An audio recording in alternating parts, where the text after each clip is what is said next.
You're calling a third-degree burned PDF file a handsome man? Now, first off, it was suggested that he was one, but I'm never just confirmed. trying to steal Never confirmed. Never confirmed.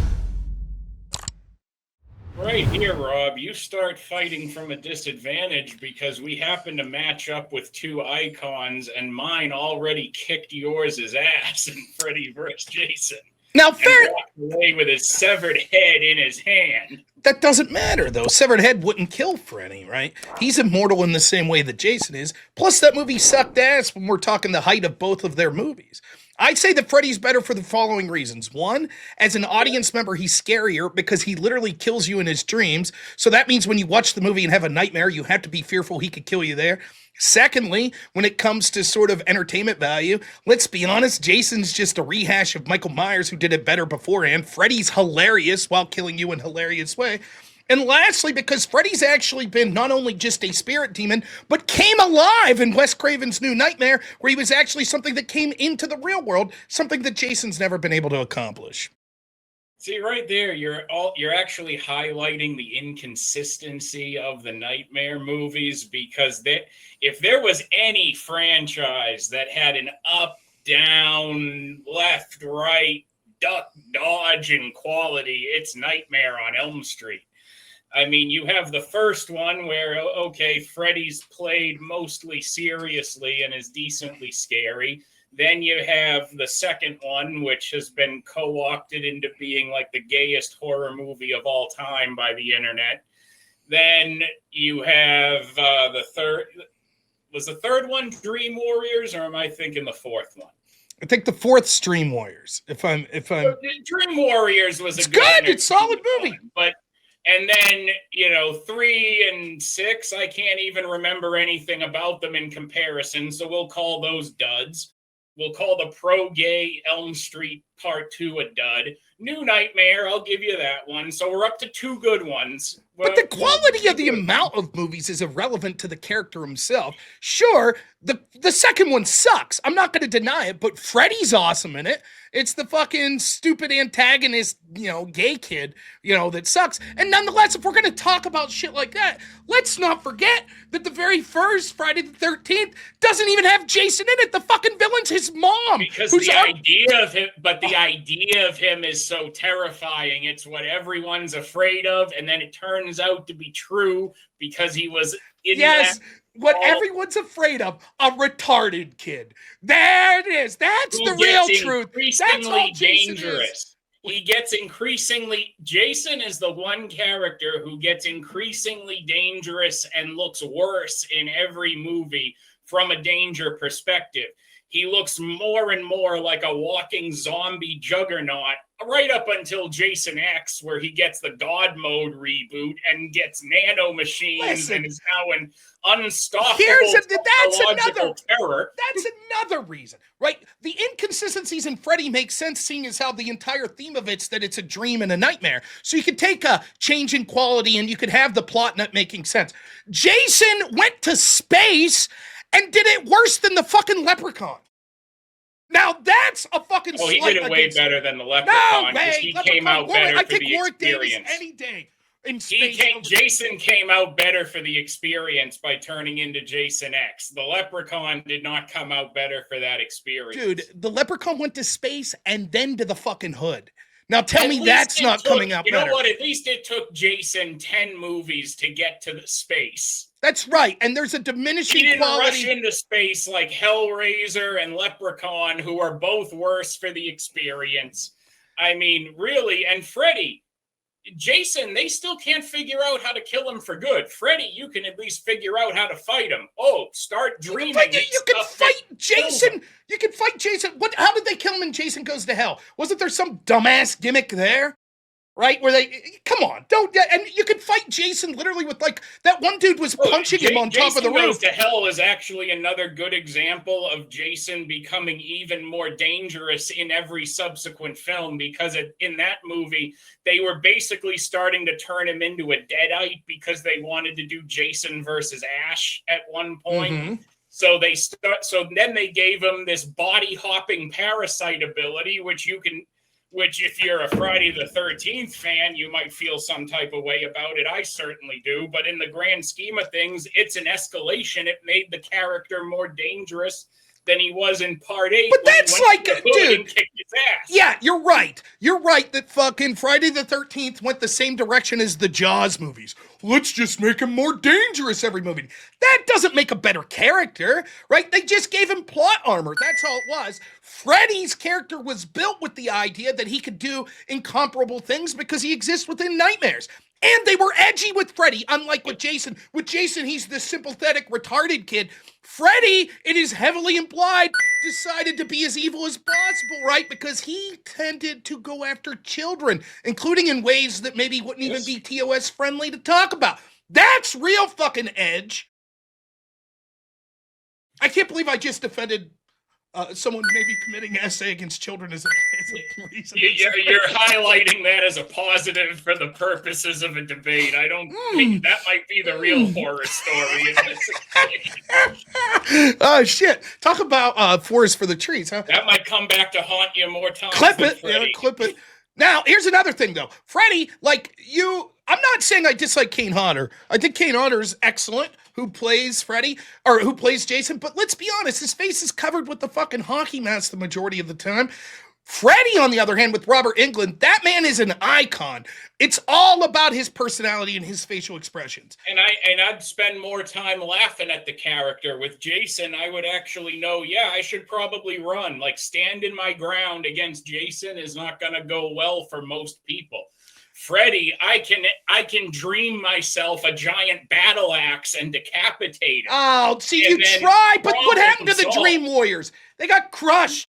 Dream Warriors got crushed. Dream Warriors gave us the ultimate solution to Freddy. Just be clever enough to know you can fight him in a dream. But they're not. You can control it too. Oh, listen, if you're really going to go, and you brought up Freddy vs. Jason, remember the terrible line, one got killed by water and the other by fire? One of the worst all-time fucking horror movie lines in history. Nonetheless, there are ways to take Jason out as well. Right? Just because he keeps coming back, so is Freddy. And again... And actually, Rob, you make an interesting point in that. Because you know what? Jason has a reasonable fear of water because of drowning to death in it the first time as a child. But you know what? Jason displays emotional growth in Freddy vs. Jason and conquers his fears to combat Freddy Krueger and behead him, which is such positive development. It might actually make him, overcoming his fears, he might be the most masculine horror icon there is. There we go. Like, citing a mentally challenged man as the most masculine of all horror villains.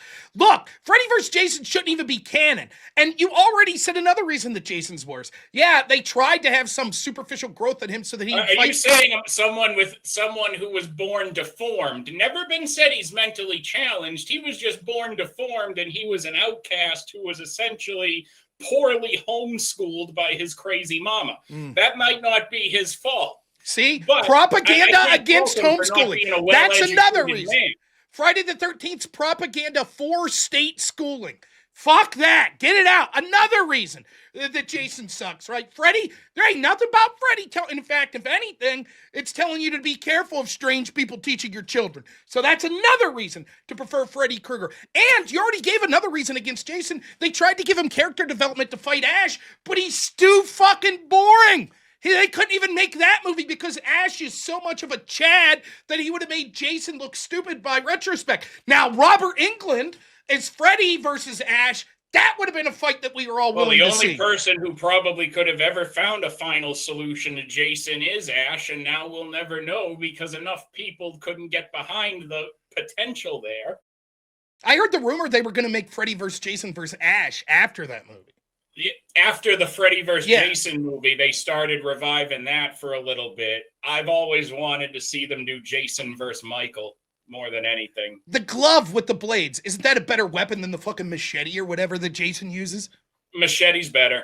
No, machete's lame! Okay, I have actually tried wearing one of those, and you have to wear one to understand just how impractical a weapon that actually is. I mean, this isn't fucking Dark Souls, Rob, where I can just two-hand or one-hand something and go, there's my iron claw of blades, and like, and parry and something. Like, this isn't some fantasy bullshit. Like, no. I'm in fact, But this scratch, like the idea of scratching your victim to death seems very feminine. Have you ever fucking met a mean cat? You wouldn't be saying that. I've met some Maine Coons, male Maine Coons. I know that like scratch clawing at your opponent seems like a very feminine. That's tactic, more, so Chad. I'm gonna go with the hyper masculinity of the machete, bringing it down on his head. No.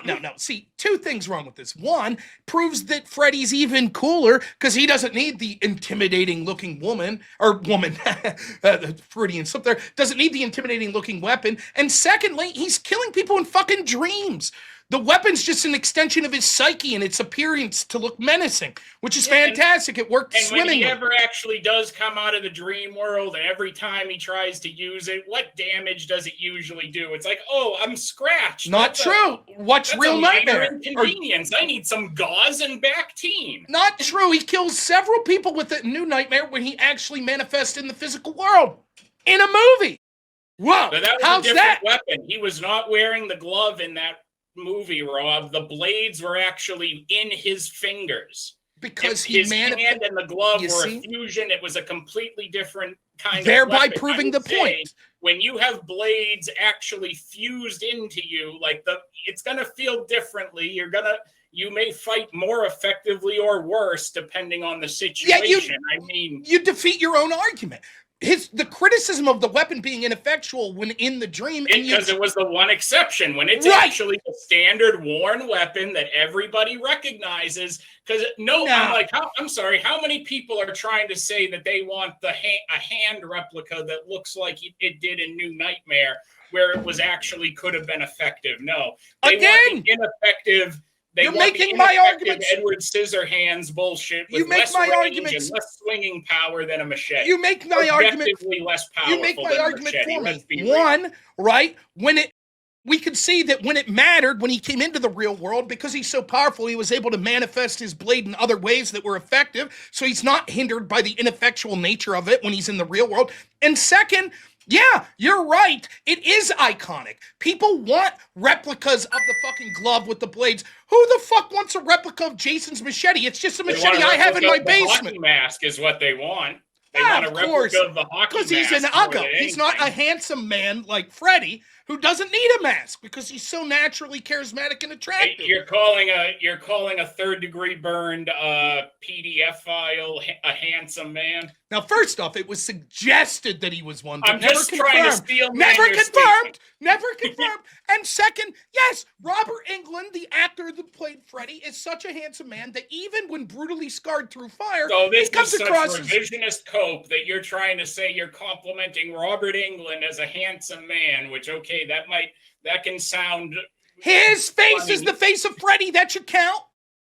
But when you were clearly originally attributing your compliments to the third-degree burn victim who targets children, calling him a handsome character. What I'm saying is, despite his disfigurement, he shows that he is the ultimate masculine man by not hiding behind some shitty mask like your boy. So you're saying it's more masculine that he's a PDF file? No, it was alleged. It was never proven. He was on the Epstein list? We can hear the fucking Freddy Krueger was on the Epstein list? Not proven.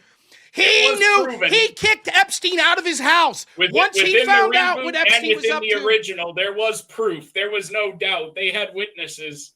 We don't know that.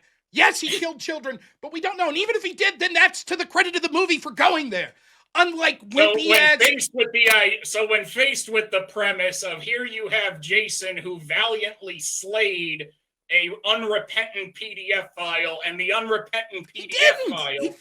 You have Rod close with "fuck it, free Hat McCullough." There's no proof that he was a PDF. Secondly, free Hat McCullough, he's a handsome man. Jason failed. The best Rob. Jason failed and then became friends with said PDF file. That's worse. Now listen, I hope Citation that people, needed I'm going there. to ask people, because I do have to get running, so I'm going to ask people to vote for you. I thought you argued very admirably. So for what it's worth, I concede the debate, and I hope that Wally wins. Rob, there was one point. Well, I'll give until it says 15 minutes and 30 seconds for a solo judge. So I know nothing about these horror movies, but Rob, there was one thing that kind of caught my attention. Did you say that Freddy became real at some point? He did. Yes. Well, isn't that breaking the law? The law, LORE. Like, isn't that making a pivot? Now listen, man, I'm going to give you some spoilers you're going to hate. So in the movie Wes Craven New Nightmare, they brought the actress. Now listen, I'm going to explain why it's not. They brought the actress from the first movie, and the plot of Wes Craven's New Nightmare is they're filming a sequel. But in the filming of the sequel, literally the fictional character of Freddy Krueger comes to life to murder the actor and actresses on the set. So it's not breaking the law. Is it okay? It was a meta horror movie before Scream was a thing. It was, and Wes Craven, who also did Scream, Wes Craven was going through this phase where he's like being meta about horror. Scream's a better movie than New Nightmare. It's an excellent meta horror movie where it makes fun of the tropes of horror movies. That's what Wes Craven's New Nightmare was doing. So it doesn't break the lore. I'm going to disagree on that because like a year or two So it's ago, more of a fourth when the wall last break. Scream came out, my son and I rewatched all of them, and I said to my son, I'm like, why did people think this series was so great to begin with? Like rewatching them like 20 years later, they did not hold up for me very 1 and 2 are all right. I prefer the schlocky. Right, but as a whole, like the franchise has not held up like this sacred cow they pretend it is. People just a lot of The people sacred on the internet, cow. You know what it is, Rob? Is a lot of people on the internet are just really horny for Ghostface, and that's why. Well, maybe. All right, real quick, chat. I'm putting the poll in. Vote for right Wally now. because I got to leave anyways, and he did Yeah, great. see, So Rob's saying you should vote for Wally Right. just cause, and you know it would be bragging rights for Wally to be able to say he won a debate against Rob. All right? Yeah, I would accept. I I won't think, even say it's I unfair. I'll acknowledge it was a I damn actually good. I would think, vote for Wally. I actually think Wally won. Like, You got 2 minutes to vote, chat. Rob, you're coping. You're falling on your sword. That's can right. vote. You're Smart also man. Australian. Even with the loss, yeah. Wicked Wally or this man, Fuck, Rob yeah. Noer. Wally you guys just got drank 2 like minutes. a fucking huddle of Crown Royal too. If that's not worth a vote, We got 90 votes. All right. 90 votes and 51% voted that the winner of the 1v1 is Wicked Wally. oh, Congratulations, Damn. Wally. Congrats. Got one over Rob. Rob,